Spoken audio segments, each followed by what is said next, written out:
E Abraão, agora velho, Abraão chama o seu moço da maceda de Eliezer e diz a ele: vem cá, eu vou te fazer jurar, põe a sua mão embaixo da minha coxa. Porque é isso, irmão, a coxa de Abraão, amados irmãos, era um lugar que estava bem próximo da sua genitália, da onde o homem, amados irmãos, faz com que a sua semente ela venha se multiplicar, amados irmãos. E ele manda numa questão de intimidade e também, amados irmãos, para que ele, ao fazer o juramento de que iria, amados irmãos, cumprir aquilo que Abraão estava pedindo, o juramento, amados irmãos, que ele estava fazendo era um juramento de muita valia, era algo, amados irmãos, que ele estava fazendo e que ele deveria cumprir, era algo que ele estava fazendo, mas, amados irmãos, que ele deveria fazer conforme ele tinha feito e jurado com o seu Senhor. Ele pôs a mão embaixo da coxa e Abraão fez jurar que ele iria até a terra de Abraão, até a Mesopotâmia,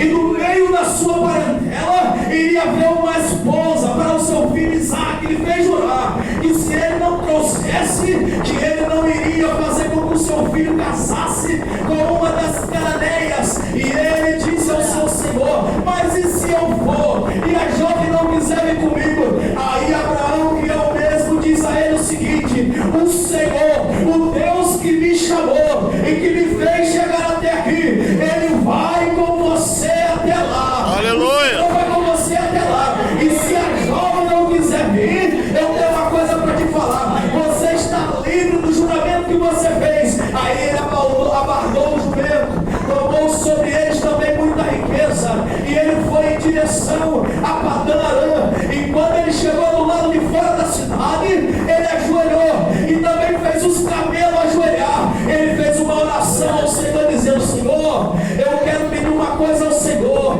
que quando sair a jovem de dentro da cidade, porque era costume das donzelas pegar água do lado de fora da cidade, porque o poço ficava do lado de fora, era costume, e naquela época era dessa forma, as moças é quem iam buscar água. É por isso que alguém estranha, porque quando Jesus mandou que os seus discípulos fossem arrumar um lugar para celebrar a ceia, Jesus falou o seguinte: vocês vão ver um homem levando um cântaro. Isso não era comum de se ver, isso era um sinal de que eles deveriam seguir aquele homem, porque não era comum ver um homem com um cântaro sobre si. E ele fez uma oração que a jovem que saísse de dentro da cidade, e quando ele pedisse a ela de beber, ela iria baixar o cântaro, iria lhe dar de beber, iria dizer também o seguinte: eu vou dar água aos seus camelos. E quando ele estava terminando de orar, diz a palavra que vem saindo Rebeca, amados irmãos,